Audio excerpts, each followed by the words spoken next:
फडणवीस साहेबांनी press conference घेतली आणि प्रेस कॉन्फरन्स मध्ये त्यांनी काय सांगितलं साहेब? प्रेस कॉन्फरन्स मध्ये त्यांनी सांगितलं की ते आक्रमक नेते आहेत.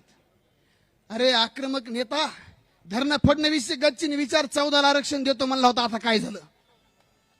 आक्रमक ना, नेता आक्रमक तो असतो जो समाजासाठी लढतो आणि नेत्याच्या आदेशावर काम करणाऱ्याला चाकर म्हणतात, त्याला नेता म्हणत नाहीत.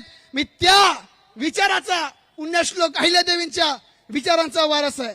राजाराम बापूंनी इथल्या प्रत्येकाच्या हातामध्ये लेखणी दिली, लेखणीतून आर्थिक क्रांती घडवली आणि या सगळ्या विचाराचा वारसा असणाऱ्या राजाराम बापूंच्या या शहरामध्ये आज या ठिकाणी मी आलेलो आहे. एक शेवटचा मुद्दा मी सांगतो. देवेंद्र फडणवीस साहेबांना विनंती आहे की तुम्ही ज्या पद्धतीनं महाराष्ट्रात मराठा धनगर वाद लावत आहात, माझं एकच म्हणणं आहे की ज्यावेळेस गोपीचंद पडळकर यांनी तुमच्या सूचनेवरून सांगितलं की हा लढा, ही सगळी गोष्ट मी आता थांबवतो, मी याच्यावर काही बोलणार नाही, मी याच्यावर काही व्यक्त होणार नाही.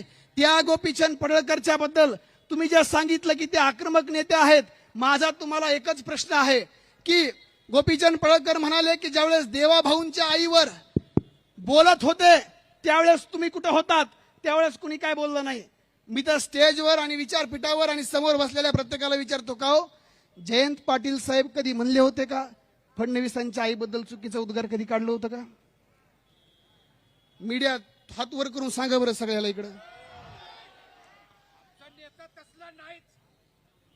आणि जर हे त्यांनी सांगितलं नव्हतं, जर गोपीचंद पडळकरांना देवेंद्र फडणवीसांच्या आईचं दुःख वाटत असेल, तर माझा प्रश्न देवेंद्र फडणवीस साहेब आणि गोपीचंद पडळकरांना सांगणार की मंजित कोळेकर, परमेश्वर धोंडगे, योगेश कारके, भरत वसुले, शिवाजी कारके, अजय राजने, रमेश फुले, बिरदेव खर्जे आणि सुरेश रुपनर ही 9 धनगरांची पोरं आरक्षणासाठी मेली होती. त्यांच्या माईचं दुःख आहे का देवेंद्र फडणवीसांच्या आईचं मोठं दुःख आहे? हे देवेंद्र फडणवीसांनी या महाराष्ट्राला सांगावं.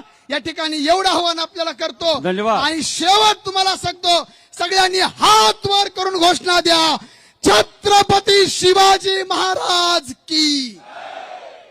पुण्यश्लोक अहिल्यादेवी होळकरांचा, क्रांती सूर्य महात्मा ज्योतिराव फुल्यांचा, लोकराजा राजर्षी छत्रपती शाहू महाराज की, विश्वरत्न डॉक्टर बाबासाहेब आंबेडकरांचा. धन्यवाद.